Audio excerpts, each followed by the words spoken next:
Tapi kalau saya sudah katakan, lalu Bapak Ibu sok-sok hebat, lalu tidak mau bertobat, derita kamu.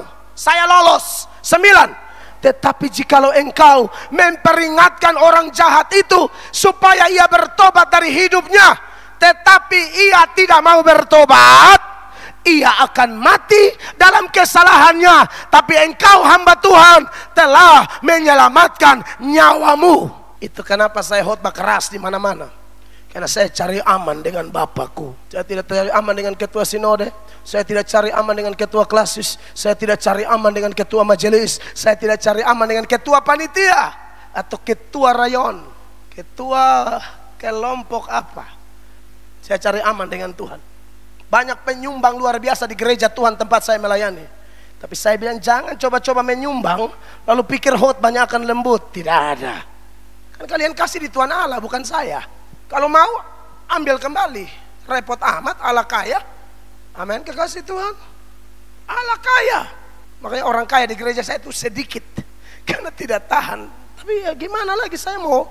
Ini akhir zaman sudah dekat. Kita tidak bisa makan bubur sun terus, bubur saring terus. Harus babi rica. Iya, maksudnya yang pedas-pedas lah. Amin. Iya, ini ulang tahun masa kita makan yang bubur saring pedas. Biar pulang ada kenang-kenangan dengan saya. Belum tentu saya diizinkan datang lagi. Jadi pas datang nih omong, supaya kalau mati Tuhan tanya, waktu saya utus kau ke ulang tahun PKB Gap Sultra yang ke-29 Klasis Kendari dan Konawe Utara tuh kau bicara, ingatkan bapak-bapak tidak? Kasih ingat tuh bapak-bapak yang suka WhatsApp perempuan lain, kasih ingat dia. Ada bapak-bapak yang punya perempuan lain? Habis ini kita foto bersama dulu. Kenang.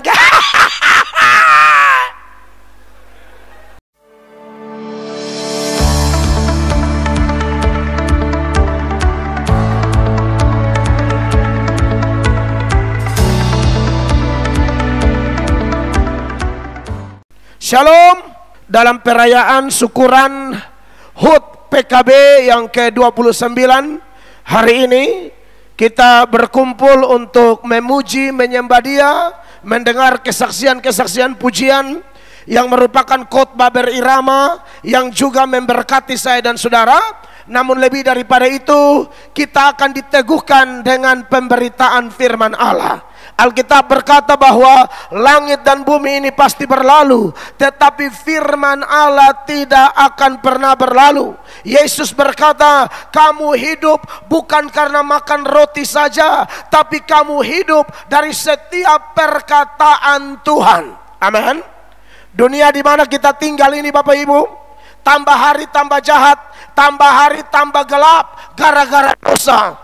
Tetapi kita percaya semua orang yang mencari firman-Nya.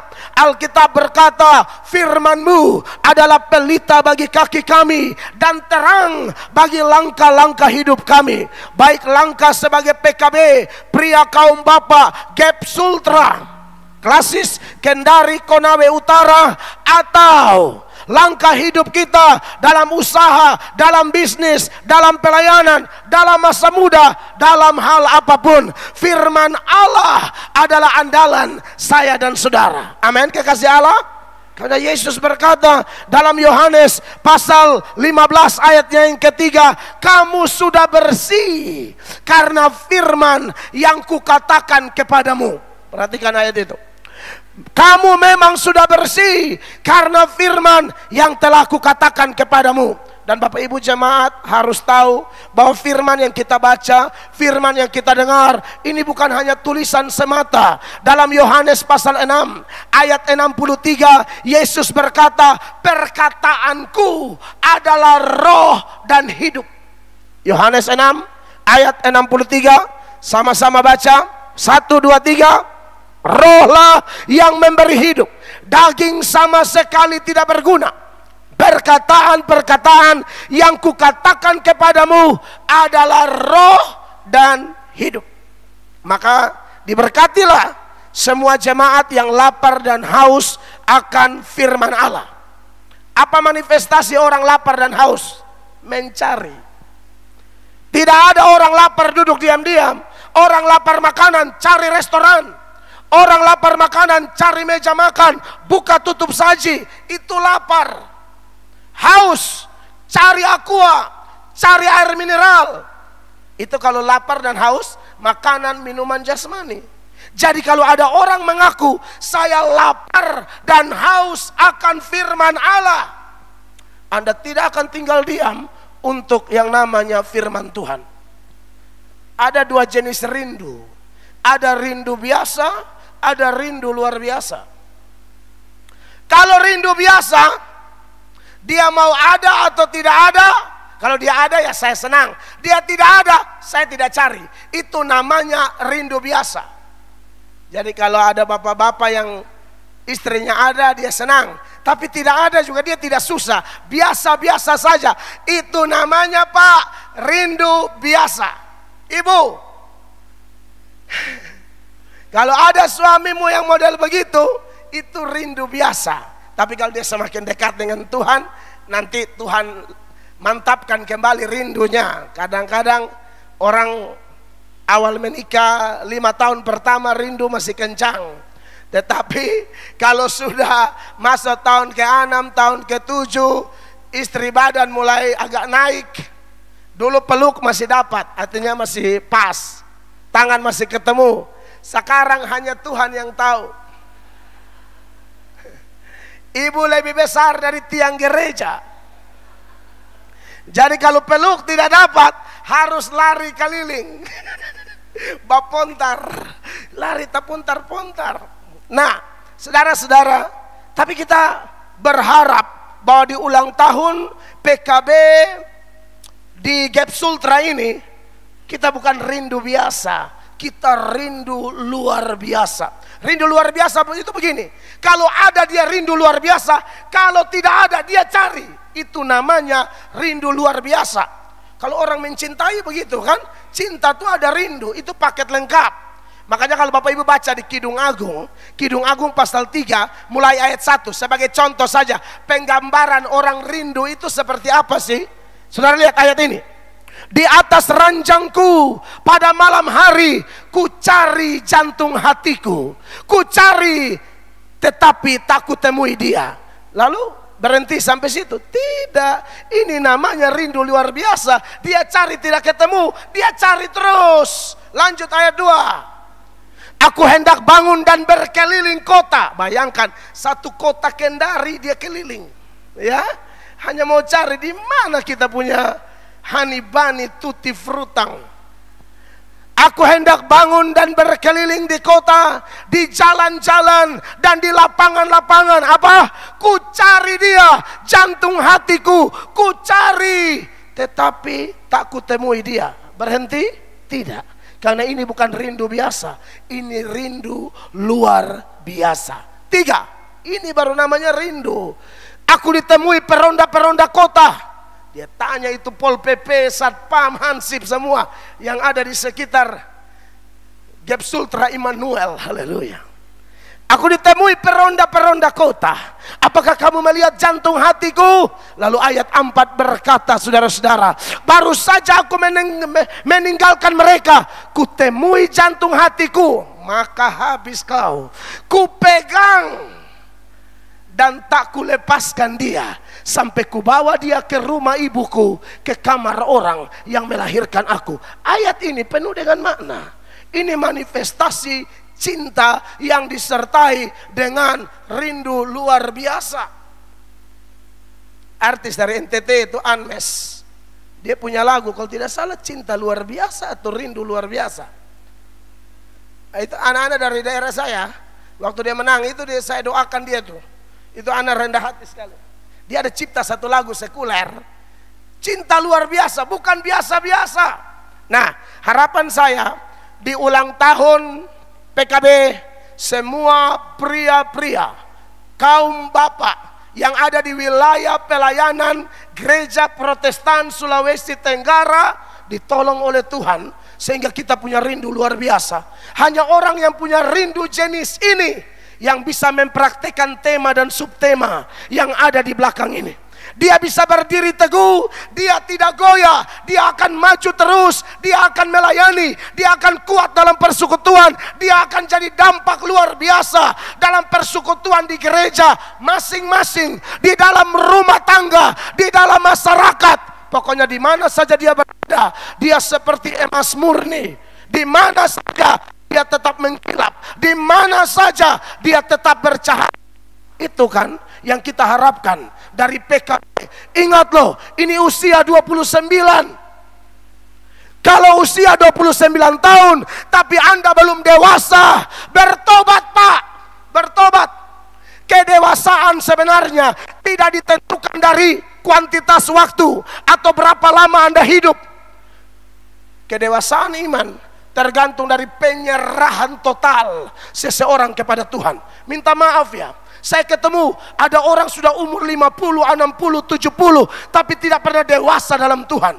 Ada anak muda baru menyerahkan diri, tapi karena penyerahannya total kepada Allah, dia lebih dewasa dari orang yang sudah lebih tua. Kenapa?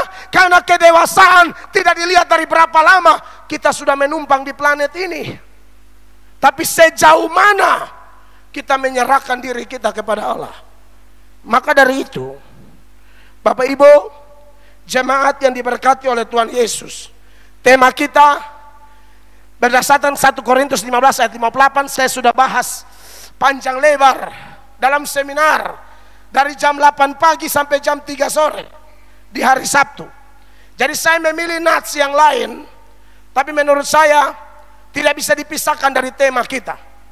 Ya, dan nats itu adalah Kisah Para Rasul pasal 1 ayat 8. Sebenarnya banyak, tapi saya memilih ini untuk mengantar kita memahami tema kita secara praktis, supaya penerapannya jelas dalam keseharian kita. Mari kita baca ayat ini bersama-sama. 1, 2, dan 3. Tetapi kamu akan menerima kuasa kalau Roh Kudus turun ke atas kamu, dan kamu akan menjadi saksiku di Yerusalem dan di seluruh Yudea dan Samaria dan sampai ke ujung bumi. Ini hati Tuhan bagi kita semua, secara istimewa buat keluarga besar PKB Gap Sultra. Tuhan mau kita jadi saksi. Berdirilah teguh, jangan goyah. Sebagai apa? Sebagai pengikut Kristus. Sebagai apa? Sebagai saksi Kristus.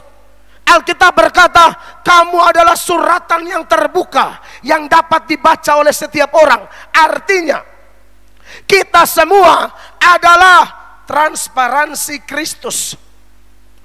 Orang tidak tahu siapa itu Yesus, tapi pastikan kita yang menyebut diri kita sebagai pria-pria Kristen, bapak-bapak Kristen, ibu-ibu Kristen, pengikut Kristus.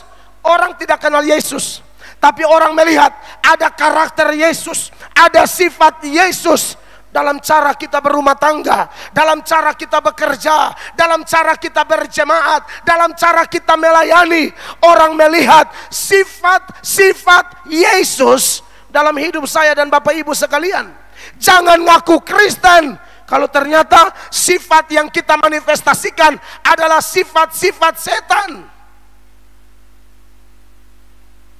Bapak Ibu jemaat, saya ngomong ini karena ada orang yang pengakuannya bagus, kelakuannya tidak bagus.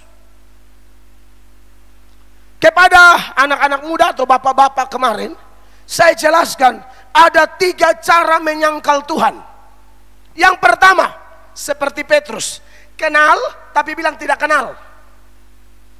Yang kedua, sikap diam, tahu kebenaran tapi tidak ngomong, tahu kesalahan tapi tidak tegur. Dia pakai prinsip dunia, diam adalah emas. Oh, untuk kebenaran diam bukan emas. Untuk kebenaran, kalau kau diam, kamu pengecut. Pengecut. Masa tahu kebenaran diam?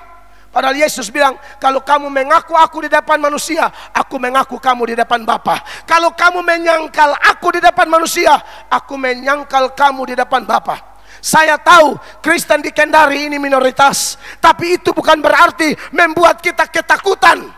Itu bukan berarti membuat kita tidak berani bersaksi. Jangan takut. Ayat yang kita baca, Roh akan turun di atas kamu sehingga kamu menjadi saksi. Ingat, seminor-minornya kita di Kendari, Petrus dan teman-teman lebih minoritas waktu itu. Kristen baru muncul, saudara-saudara. Kristen baru muncul. Kita tidak seminoritas zaman Petrus dan teman-teman menjadi Kristen. Tidak, mereka lebih sengsara dan harganya mahal. Kristen mula-mula itu dibantai gila-gilaan. Apalagi zaman kaisar-kaisar bengis seperti Nero dan Domitian. Kurang lebih dicatat ada 1.500 orang Kristen dibakar hidup-hidup. Nero itu agak kelainan jiwa, sama kayak Domitian itu. Maniak pesta taman, dan dia suka ada bakar-bakar. Bakar siapa? Bakar orang. Orang siapa? Cari pengikut Kristus. Ikat di pohon, siram dengan ter panas, lalu dia bakar hidup-hidup di situ. Melihat orang berteriak sambil kebakaran, Nero semakin senang. Belum ada apa-apanya, saudara. Coba, aduh ini untung di sini. Coba kasih saya khotbah di lapangan situ. Lihat teriak saya sama atau tidak. Saya akan teriak hal yang sama. Saya tidak peduli mau Kendari mau mana. Karena kalau kita diam, itu manifestasi penyangkalan. Dan yang ketiga, cara orang menyangkal Tuhan itu bagaimana? Pengakuannya bagus, kelakuannya yang berbahaya. Titus 1 ayat 16. Titus 1 ayat 16. Ini orang menyangkal Tuhan dengan perbuatannya. Sama-sama baca Bapak Ibu. 1, 2, 3. Mereka mengaku mengenal Allah, tetapi dengan perbuatan mereka, mereka menyangkal Dia. Mereka keji dan durhaka dan tidak sanggup berbuat sesuatu yang baik. Kalau bilang pengakuan, hebat. Hafal pengakuan iman rasuli? Hafal. Hafal doa Bapa kami? Hafal. Hafal 12 murid Yesus? Hafal. Hafal 12 suku Israel? Hafal. Hafal 7 perkataan di salib? Hafal. Hafal apa lagi? 10 tulah di Mesir? Hafal. Hafal, hafal, hafal. Tapi waktu keluar di sana, orang tidak melihat tanda-tanda kekristenan di dalam hidupnya. Ini sudah usia 29 tahun, pria kaum bapak Gap Sultra. Bangkit! Amin. Tidak bisa kita bertetangga dengan orang-orang tidak tahu bahwa kita Kristen. Karena tidak ada tanda-tanda kehidupan. Orang mabok kita mabok, orang judi kita judi, orang selingkuh kita selingkuh, orang korupsi kita korupsi. Bedanya di mana? Orang percaya dukun, kita yang Kristen juga percaya dukun. Doa saja tidak cukup. Ada satu nenek di Kolaka. Itu nenek terbaik. Dia tinggal tiup-tiup. Saudaraku, jangan sinkritisme. Amin.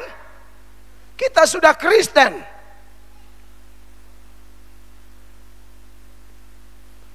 Orang lain percaya arwah, kita juga percaya arwah.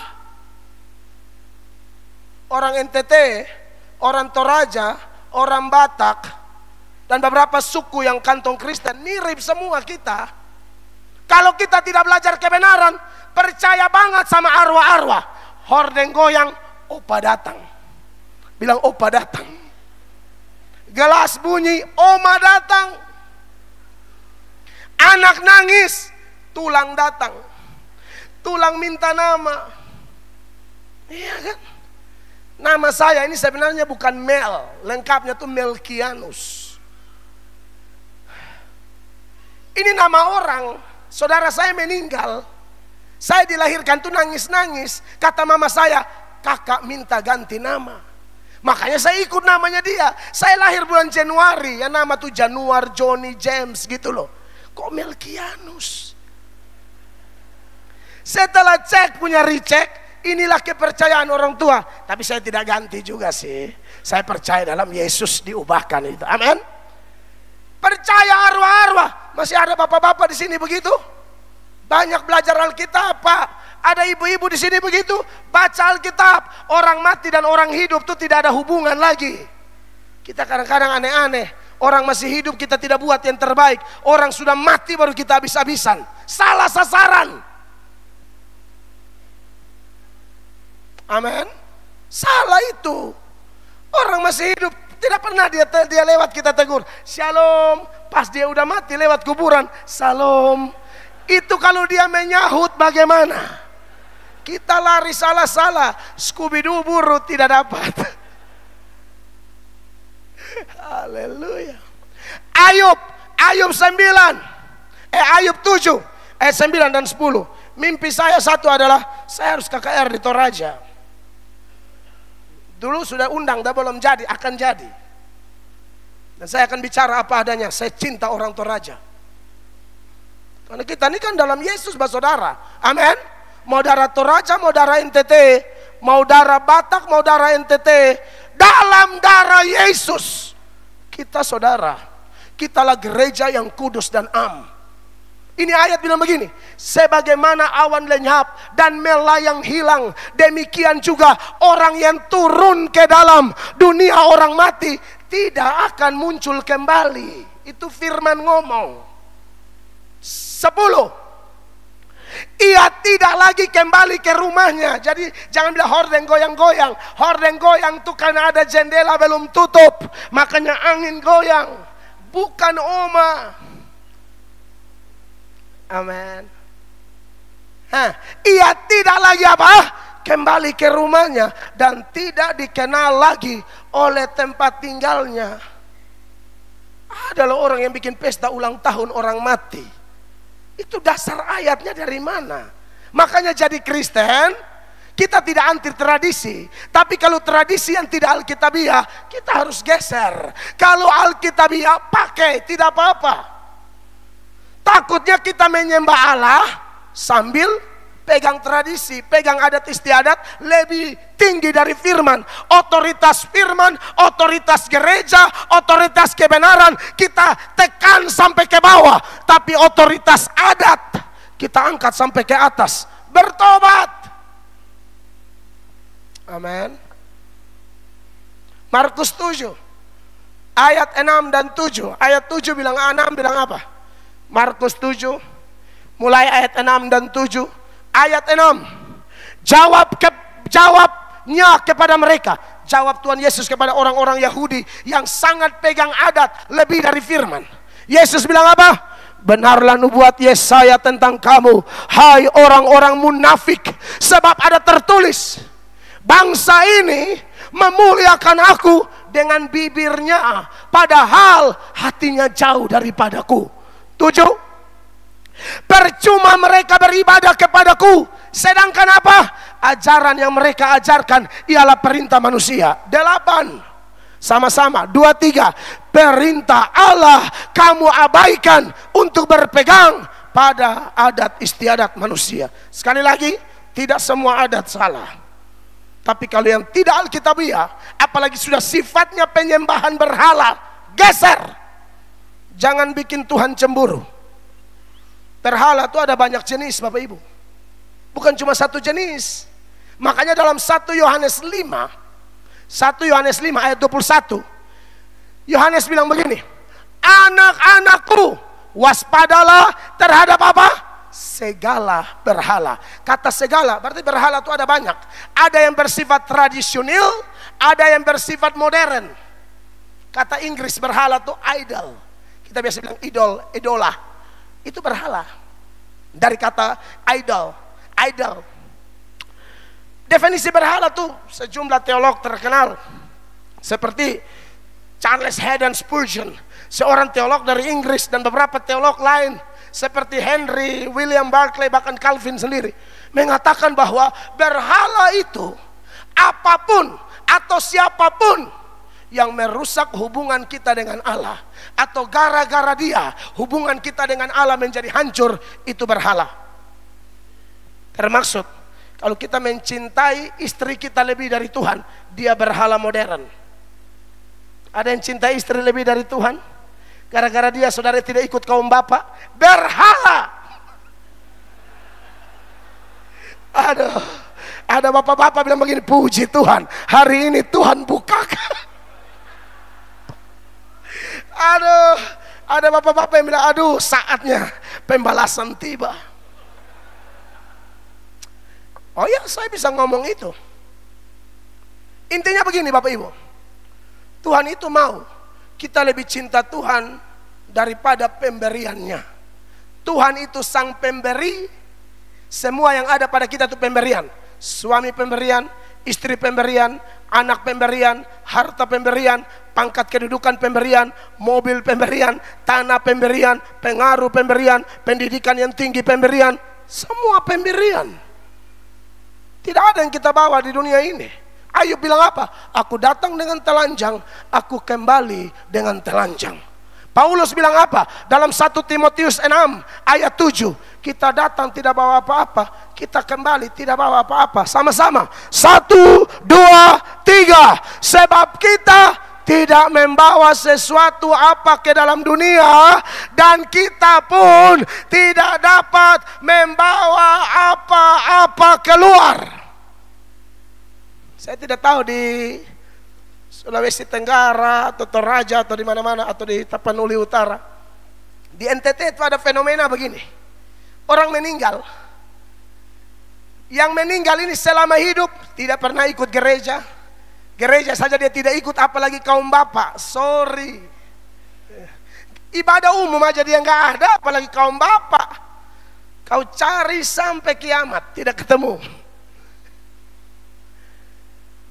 Gereja tidak pernah aktif. Baca Alkitab tidak pernah, mabok terus di lapo tuak. Iya kan? Tapi heran kalau mati, dia pakai jas, pendeta kalah keren. Dia lebih keren. Sudah begitu taruh Alkitab di dada lagi. Darah Yesus berkuasa. Ini bukan Alkitab biasa, Alkitab penuntun. Yang kayak tadi Pak Ketua bawa. Ketua PKB bawa, taruh sini. Di samping-samping itu kaset khotbah semua. Kaset khotbah pendeta Mel Atok, Estra Soru, Yandi Manobe, semua di situ. Jadi kita kayak pemakaman di toko buku atau di toko kaset rohani. Padahal yang mati ini selama hidup tidak pernah baca Alkitab. Bapak-bapak, Anda yang tidak tahu baca Alkitab, tolong pesan di istrimu, Mama, kalau papa habis tak usah taruh Alkitab. Ngapain? Guna apa? Mata masih terbuka, tidak pernah ada waktu baca Alkitab. TikTok, bapak-bapak bisa geser sampai 5 jam, 6 jam, 7 jam. Apalagi geser karena cewek-cewek seksi, oh dia ulang terus. Ulang terus. Baca ini ulang-ulang. Jangan lihat cewek seksi ulang naik kembali lagi. Darah Yesus berkuasa. Bapak Ibu terkasih. Jadi ada orang menyangkal Tuhan dengan perbuatannya. Tuhan tidak cari pengakuan kita. Kalau pengakuan tapi jahat tetap ditolak. Makanya itu orang-orang berseru, ya Tuhan, Tuhan aku bernubuat demi namamu. Tuhan, Tuhan aku bikin mujizat demi namamu. Tuhan, Tuhan aku usir setan demi namamu. Atau Tuhan, Tuhan aku pengurus PKB 2 periode. Tuhan aku majelis 3 periode. Tuhan aku panitia pembangunan. Tuhan aku panitia hari raya gerejawi. Tuhan aku pengurus klasis. Silakan, asal kehidupan benar. Jangan seruannya besar tapi perilakunya hancur. Tuhan berkata, pergi, kamu pembuat kejahatan, aku tidak pernah mengenal kamu. Amin Bapak Ibu. Jadi berdiri teguh, jangan goyah. Ini tema yang luar biasa. Tema ini mengingatkan kita beberapa hal. Yang pertama, bahwa hidup sebagai Kristen, hidup sebagai Kristen, kita tidak bisa menghindar dari yang namanya penderitaan dan tantangan. Tidak bisa. Yesus bilang, ikut aku pikul salib. Kali dalam ibadah 1 atau ibadah 2 di gereja ini, saya ingatkan pikul salib itu bapak-bapak. Pikul salib itu menderita karena taat Tuhan. Menderita karena cinta Tuhan.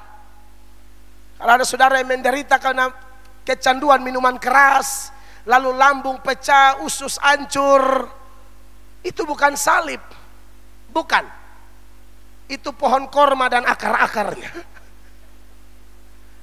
Ya, kalau kita penyalahgunaan free will, tadi saya sudah kasih ingat, jadi sore ini saya kasih ingat lagi ya.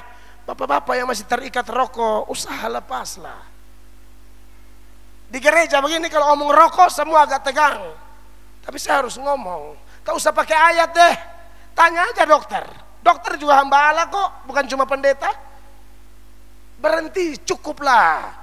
Coba cek rongseng dulu. Jangan-jangan di dalam sudah hitam, sudah hancur semua tuh. Amin Bapak Ibu. Bapak-bapak, Ibu tidak mungkin ya. Bapak-bapak. Iya, karena keluarga saya, papa saya meninggal karena tumor batang paru-paru. Jadi saya sedih. Saya sudah tegur papa, saya tidak dengar.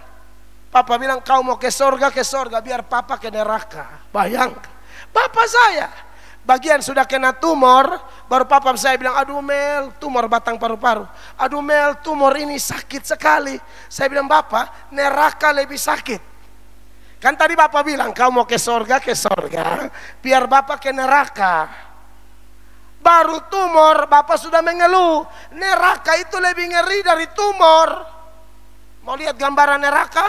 Tolong buka dulu Wahyu 14 mulai ayat 9. Ini orang-orang yang kepala batu, termasuk PKB Gap Sultra yang kepala batu. Saya khotbah, saudara ngomel-ngomel di belakang. Kau lihat ini. Wahyu 14 ayat 9. Tidak, bapak-bapak Gap Sultra baik sekali. Wajahnya mencurigakan sekali ya. Wahyu 14 ayat 9. Ini neraka loh bapak-bapak ibu. Dan seorang malaikat lain, malaikat ketiga menyusul mereka dan berkata dengan suara nyaring, jikalau seorang menyembah binatang dan patungnya itu dan menerima tanda pada dahinya atau pada tangannya, yang oleh kitab Wahyu disebut 666, 666. Orang begini karena terlalu santai di hidupnya, tidak ada komitmen untuk melakukan tema ini, tidak berdiri teguh, makanya gampang goyah. Antikris datang langsung ikut. Apa yang terjadi dengan dia? 10. Maka ia akan minum dari anggur murka Allah yang disediakan tanpa campuran dalam cawan murkanya. Garis bawahi ayat ini, jangan hilangkan dulu ayat ini. Muka saya tidak penting, ayat lebih penting. Perhatikan, cawan murkanya tanpa campuran. Bapak Ibu, semua dosa itu mendatangkan murka. Tapi kalau masih di dunia ini, Bapak Ibu dan saya jatuh dalam dosa atau kita bikin dosa, tapi kalau kita datang menyesali, minta ampun, maka murkanya akan bercampur belas kasihan. Murkanya akan campur pengampunan. Murkanya akan campur pemulihan. Kenapa? Karena sekalipun kita berdosa, Tuhan panggil kita rendah hati dan berkata, ini aku Tuhan. Seperti anak bungsu yang hilang. Setelah hancur, dia sadar dan dia pulang kepada Bapa. Bapa rangkul dia. Tapi kalau di neraka tidak bisa. Ini ayat bilang tanpa campuran. Tidak ada belas kasihan di neraka. Prinsipnya begini, sekali neraka tetap neraka, sekali sorga tetap sorga. Dari sorga tidak bisa pindah ke neraka, dari neraka tidak bisa pindah ke sorga. Mau ke sorga atau ke neraka, selagi kita menumpang di planet ini, bikin keputusan. Bertobat, sorga. Tidak bertobat, neraka. Saya sudah mengatakannya. Saya tidak bisa jaga perasaan Bapak Ibu. Ya, ini ayat bilang, dan ia akan disiksa dengan api dan belerang. Di depan siapa? Mata malaikat-malaikat kudus. Dan di depan mata anak domba. Tahukah Anda? Waktu kita disiksa, yang menyiksa adalah Yesus. Kenapa dia siksa orang-orang ini? Karena orang-orang ini tolak dia waktu masih menumpang di bumi ini. Kalau Anda terima dia sekarang, dia peluk Anda, dia jamah Anda, dia sembuhkan Anda, dia pulihkan Anda, dia ubahkan Anda menjadi ciptaan baru. Tapi kalau Anda tolak dia, Anda disiksa, dia nonton. Dan siksaannya itu mengerikan. Api dan belerang, itu neraka. Saya dulu perokok juga. Saya isap rokok, putar-putar rokok. Kan kita cara putarnya masih lincah ini. Putar keasikan lupa. Pas apinya di bagian sini. Saya hantam di bibir. Darah Yesus berkuasa. Saya berteriak, satu RT dengar. Baru api rokok aja. Sentuh di sini sakitnya minta ampun. Apalagi api kekal. Lebih mengerikan. Ada yang bilang, ada perokok masuk sorga katanya. Sampai di sorga, mulut asam. Lalu dia pergi ke malaikat. Malaikat bisa pinjam korek. Malaikat bilang, oh lu mau api, itu di bawah sana. Malaikat tendang dia ke neraka. Sampai di sorga masih mulu asam minta korek. Oh kau ini suka api ternyata. Masuk di neraka itu kau main di api selama-lamanya. Itu cuma cerita tapi maknanya dalam tuh. Amin Bapak Ibu. Jujur saya sedih kalau lihat majelis pendeta merokok. Saya sedih. Saya tahu kok banyak senior pendeta di sini. Saya harus ngomong apa adanya. Sedih saya. Saudara pilih pendeta kayak saya atau saya munafik? Di depan bapak-bapak saya bilang, isap terus. Atau saya nyatakan kebenaran. Teguran nyata-nyata lebih baik daripada kasih tersembunyi. Saya pendeta kurang ajar kalau sudah diundang jauh-jauh dari NTT hanya omong yang enak-enak. Sesungguhnya saya bukan hamba Tuhan. Saya kasih tahu kalau Bapak Ibu mau bertobat syukur. Tidak mau bertobat saya aman. Karena saya ini pendeta cari aman. Cari aman dengan siapa? Dengan Tuhan. Bukan dengan panitia. Saya cari aman dengan Tuhan. Lihat Yeskiel 33. Mulai ayat 7. Ayat 7 Bapak Ibu tolong baca. Saya minum air dulu ya. Takutnya Bapak Ibu diberkati, saya yang habis di muka. 1, 2, 3.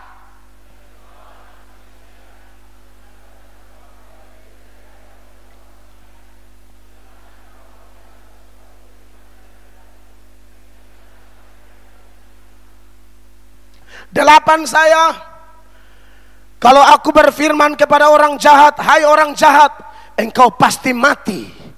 Dan engkau tidak berkata apa-apa untuk memperingatkan orang jahat itu supaya bertobat dari hidupnya. Dengar Yeskiel, dan ini hamba-hamba Tuhan semua berlaku ayat ini. Orang jahat itu akan mati dalam kesalahannya, tetapi aku akan menuntut pertanggungan jawab atas nyawanya daripadamu, hamba Tuhan. Saudara pikir jadi hamba Tuhan gampang? Ini saya punya senior ada di sini, Pak Stefanus, ketua klasis. Saya tahu senior, kita punya tugas berat Bapak. Kita tidak bisa jaga perasaan orang. Saudara pikir gampang jadi pendeta? Kami tahu Anda bikin aneh-aneh. Anda bawa uang korupsi ke gereja, lalu kami tidak tegur. Pendeta mata duitan. Jangan bawa uang haram ke gereja ini. Jangan bisnis tipu-tipu bawa ke gereja ini. Tidak boleh. Allah tolak. Tidak semua persembahan diterima. Persembahan Habel diterima. Persembahan Kain ditolak. Amin. Bapak Ibu, PKB ini ulang tahun, jadi harus kasih semangat sedikit. Iya toh? Kalau main lawak saya bisa. Saya pelawak kelas berat. Cuma iman tidak bertumbuh dari lucu-lucu. Iman bertumbuh dari firman Allah. Amin Bapak Ibu. Kami pendeta beban berat. Kami tahu jemaat aneh-aneh, lalu kami tidak tegur, dia mati. Tuhan tuntut dari saya. Nanti waktu menghadap Tuhan di sini, kau pendeta, kau ini jaga perasaan manusia. Malaikat tampeleng bola balik, buang di neraka. Ikut perokok yang tadi itu. Masa?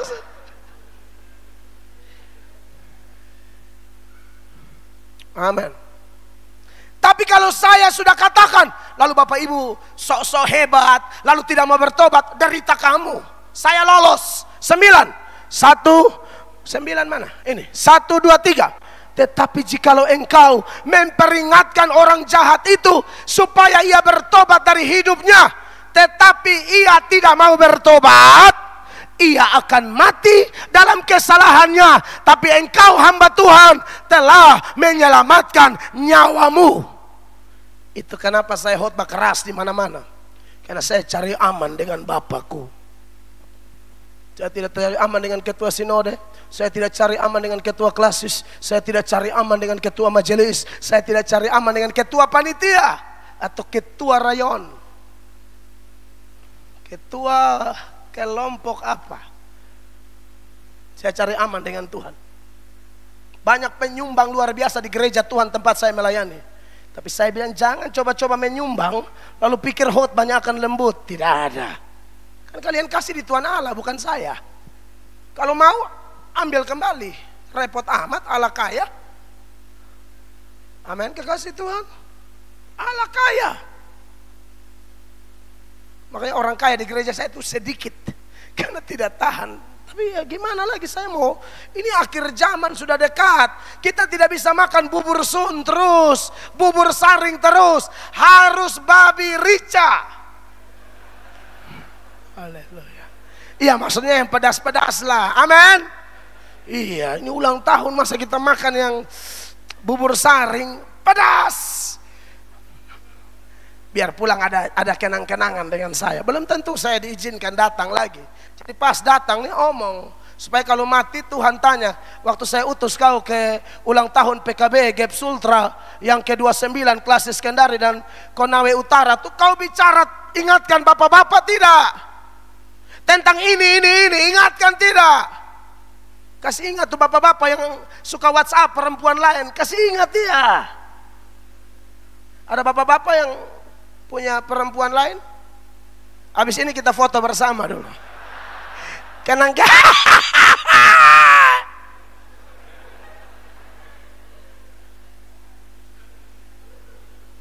Pak, bertobat Pak. Kalau sampai ada Pak, ibu tidak lihat, ketua majelis tidak lihat, pengurus PKB tidak lihat, tapi mata Tuhan ada di mana-mana. Amin. Lagu sekolah minggu dulu kan jelas ya. Hati-hati gunakan kakimu. Terus hati-hati gunakan tanganmu. Karena Bapa di sorga melihat ke bawah. Hati-hati gunakan matamu. Hati-hati. Bapak Ibu, jemaat yang diberkati oleh Tuhan Yesus. Jadi kalaupun kita harus menderita, pastikan kita menderita karena kebenaran. Amin. Bandingkan dengan 1 Petrus pasal 4 ayat 15, 16. 15 bilang begini, Bapak Ibu. Sama-sama 1, 2, 3. Janganlah ada di antara kamu yang harus menderita sebagai pembunuh, atau pencuri, atau penjahat, atau pengacau. 16, 2, 3. Tetapi jika ia menderita sebagai orang Kristen, maka janganlah ia malu, melainkan hendaklah ia memuliakan Allah dalam nama Kristus itu. Kadang-kadang kita harus berkorban, capek kerja tapi pulang harus biston. Apa istilahnya? Ada biston apa gitu. Waduh, itu kan pengorbanan tidak mudah Bapak Ibu. Kita harus minta izin di istri anak, izinkan papa ya. Karena papa punya beban yang luar biasa untuk kebangkitan dan kebangunan rohani di lingkup PKB. Maka bapak harus berkorban sebentar. Ibu-ibu, tolong izinkan suamimu. Ibu-ibu harus jadi istri yang baik. Jangan seperti istri Ayub. Abang duit banyak, adek sayang. Abang kena goncangan sedikit, adek mulai gila setengah. Gila setengah itu begini. Iya, saya bisa kasih dasar ayat. Sampai Ayub itu bilang sama istrinya, kau ini perempuan gila. Kau hanya mau yang enak-enak saja. Yang tidak enak kau tidak mau. Saudara, Allah izinkan di hidup kita bukan yang enak-enak saja loh. Kadang-kadang yang tidak enak. Tolong ayatnya di... Saya ini kadang-kadang semangat tapi salah ayat, jadi mesti pikir baik-baik. Pengkhotbah 7 ayat 14. Semoga tidak salah yang saya maksudkan. Pengkhotbah 7 ayat 14. Itu 14 kah? Pengkhotbah 7 ayat 14. Nah, berarti ini dia. Pada hari mujur bergembiralah, tetapi pada hari malang ingatlah bahwa hari malang ini pun dijadikan Allah seperti juga hari mujur. Jadi bukan cuma hari mujur. Kadang-kadang Allah izinkan hari malang, dalam artian bukan malang karena Tuhan benci kita, bukan. Allah mau proses kita dalam keadaan itu untuk memurnikan kita. Apakah kita berdiri teguh dan tidak goyah, atau hanya mau yang enak-enak saja. Maka Allah izinkan yang begini. Nah, pada waktu Ayub mengalami goncangan, istrinya tidak dukung. Jadi saya mohon istri-istri yang ada di sini, suami Anda itu dipakai Tuhan di organisasi gereja ini, di sinode gereja ini, minimal dalam lingkup PKB. Dukung dia. Jangan kasih kata-kata yang mematahkan semangat, seperti yang Ayub alami dalam Ayub pasal 2 ayat 9. Ayub 2 ayat 9. Bapak Ibu baca, saya tarik nafas. Ini ayat 9 kah? 1, 2, 3.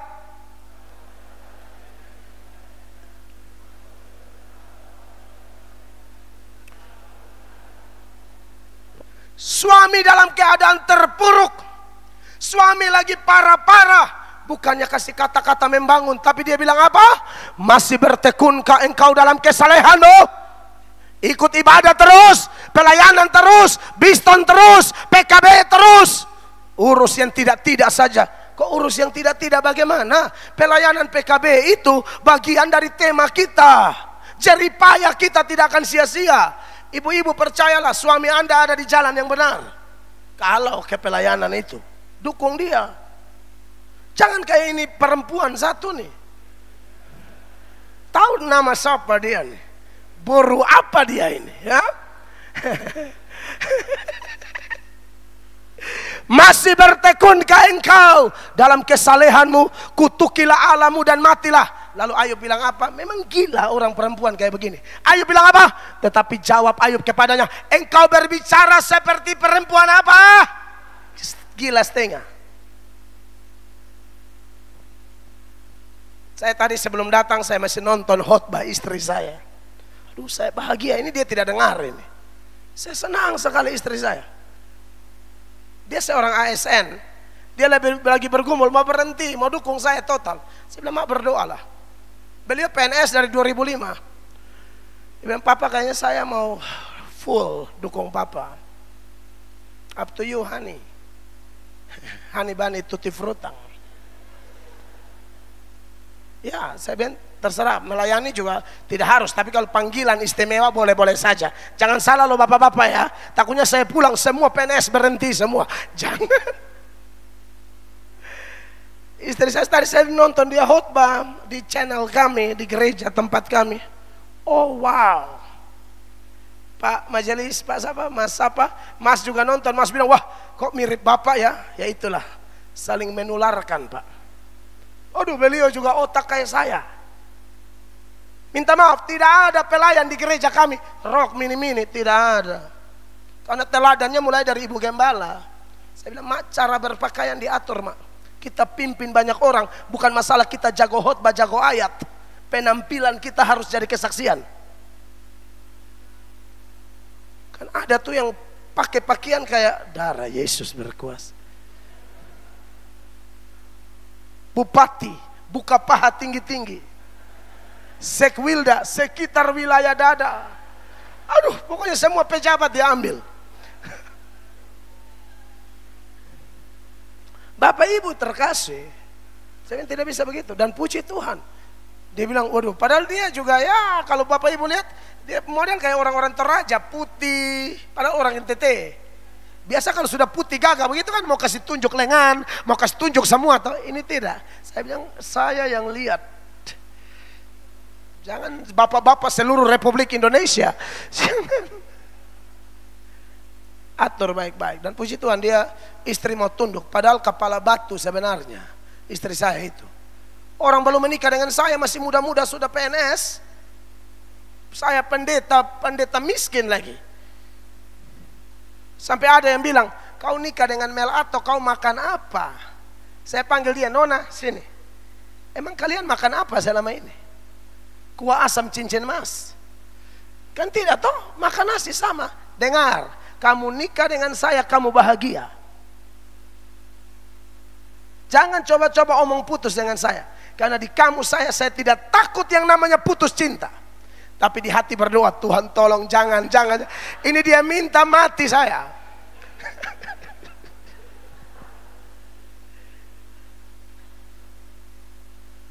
Perempuan gila kau, kata Ayub. Apakah kita mau menerima yang baik dari Allah, tetapi tidak mau menerima yang buruk? Dalam semuanya itu, Ayub tidak berbuat dosa dengan bibirnya. Bapak Ibu, hidup tuh begitu. Ada suka, ada duka. Di bagian lain Yesus berkata, kamu dikaruniakan bukan hanya untuk percaya, tapi untuk menderita untuk Dia.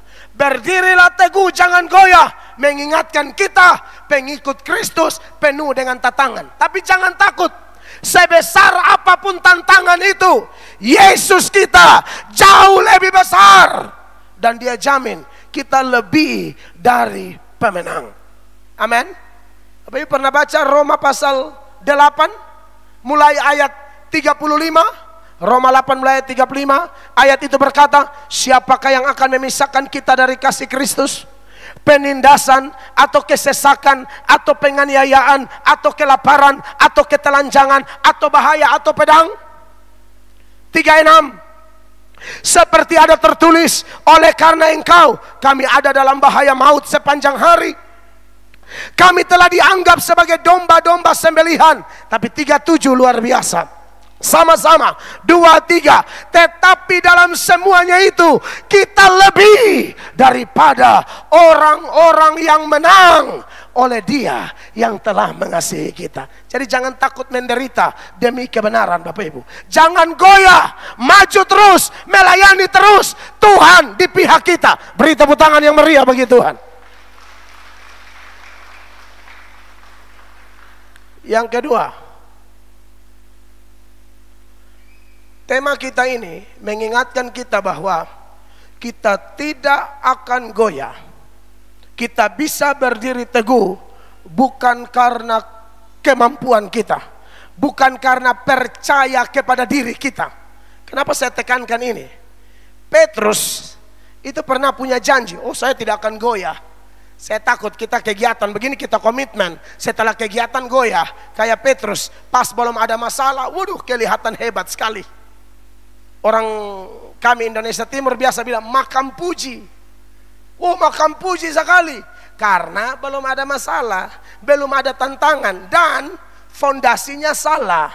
Dia bukannya God confidence, tapi dia self confidence. Ini masalah. Makanya dalam versi Injil Markus, Markus pasal 14 ayatnya yang ke-29. Bapak Ibu lihat di sini. Kata Petrus kepadanya, biarpun mereka semua tergoncang imannya, aku tidak. Tuhan Yesus lihat ini anak ini makam puji. Makanya Tuhan Yesus tegur dia di ayat 30. Tuhan Yesus bilang begini. Lalu kata Yesus kepadanya, aku berkata kepadamu, sesungguhnya pada hari ini, malam ini juga, sebelum ayam berkokok 2 kali, engkau telah menyangkal aku 3 kali. Apakah Petrus bertobat walaupun pengkhotbahnya Yesus? Tidak. Minta maaf, Bapak Ibu, kalau ada orang model Petrus di sini, saya yakin khotbah saya ini tidak masuk. Orang khotbah Yesus saja nggak masuk, apalagi melatok. Bodoh-bodoh dari NTT nggak masuk. Khotbah ini hanya akan masuk kepada Anda yang percaya Allah, bukan percaya diri. Kalau Anda sombong dan percaya dirimu, pikir dirimu hebat, khotbah ini tidak masuk. Saya sadar itu kok, saya sudah tahu. Tapi saya akan tetap berkhotbah sambil berharap hati di sini adalah hati yang percaya Tuhan, bukan percaya diri. Kalau percaya diri, Anda lihat Tuhan yang tegur Petrus, malam ini juga sebelum ayam berkokok 2 kali, engkau menyangkal aku 3 kali. Apakah Petrus menangis terseduh-seduh dan berkata, Tuhan ampuni aku? Tidak. Tambah makam puji. Tambah dia 31. Tetapi dengan lebih, saudara lihat ini, tambah makam puji kan? Dengan lebih bersungguh-sungguh Petrus berkata, sekalipun aku harus mati, bukan hanya di penjara, mati bersama-sama engkau, aku takkan menyangkal engkau. Akhirnya menular. Semua yang lain pun berkata demikian juga. Kalau ada bapak-bapak jenis Petrus di PKB, waduh, dia semangatnya panas-panas tai ayam. Wih, bapak-bapak lain pikir dia hebat. Ayo maju, ayo. Padahal sesaat. Inilah kalau percaya diri. Jangan bapak-bapak PKB Tuhan Yesus bilang, penuh dengan Roh Kudus, itu yang membuat percayamu kuat, bukan percaya diri. Mereka semua tertular dengan semangat Petrus, bukan? Semua janji, tidak akan goyah, akan berdiri teguh, tidak akan goncang. Kata siapa? Lompat ayat 51. 51, apa yang terjadi? 50. 1, 2, 3. Lalu semua murid itu meninggalkan dia dan melarikan diri. Panas-panas tak ayam. Suam-suam, ngomong doang gede, nol. Saya tidak mau di PKB kayak begitu. Saya diundang untuk bicara ini. Saya harus sampaikan ini. Amin. Sudah 29 tahun loh. Saudara, bagaimana terobosan kaum bapak di Gap Sultra? Kalau hanya begitu-begitu saja, bangkit Pak. Tidak kebetulan bapak ditempatkan di sinode ini. Tolonglah punya hati melayani sungguh-sungguh Pak. Tapi jangan dengan percaya dirimu. Bergantung kepada Roh Kudus, bergantung kepada Yesus. Karena bersama Yesus Anda pasti bisa. Di luar Yesus kita tidak bisa buat apa-apa. Sebagai ayat penutup, benar-benar penutup, karena beberapa wajah mencurigakan. Perhatikan. Kita udah biasa khotbah, jadi tahu mana suka mana tidak suka. Santai aja men. Nyantai deh sama gua mah. Kita tahu mana yang haleluya, mana yang antara mau mati dan mau hidup. Saya tahu, semoga kau panjang umur. Perhatikan. Oh iya, mesti ngomong. Datang dengar khotbah bukan untuk tidur, mau tidur di rumah. Amin. Kita datang dengar film acting tidur di muka sini lah. Kita sudah jalan dari NTT jauh ke sini hanya lihat kau tidur. Ah, tidak bisa begitu dong. Amin. Tadi poin berapa tadi? Ya, ayat terakhir. Saya lihat ada yang tidur soalnya, kasihan sekali. Mungkin hujan atau dingin. Yohanes 15 ayat 5. Yohanes 15 ayat 5. Akulah pokok anggur dan kamulah ranting-rantingnya. Barang siapa tinggal di dalam aku dan aku di dalam dia, ia berbuah banyak. Kita harap PKB tahun ini di usia 29 berbuah banyak. Sebab di luar aku kamu tidak dapat berbuat apa-apa. Tinggallah dalam Yesus. Yesus dalam bapak-bapak ibu-ibu. Firman Yesus dalam bapak-bapak ibu-ibu. Rohnya dalam kita, percaya. Bersama dia kita cakap melakukan perkara-perkara besar. Bersama dia kita berdiri teguh, tidak goyah, lalu terus maju, terus melayani, tetap tangguh dalam kehidupan persekutuan, keluarga dan masyarakat. Beri tepuk tangan yang meriah bagi Tuhan. Saya selesai. Tuhan Yesus dimuliakan.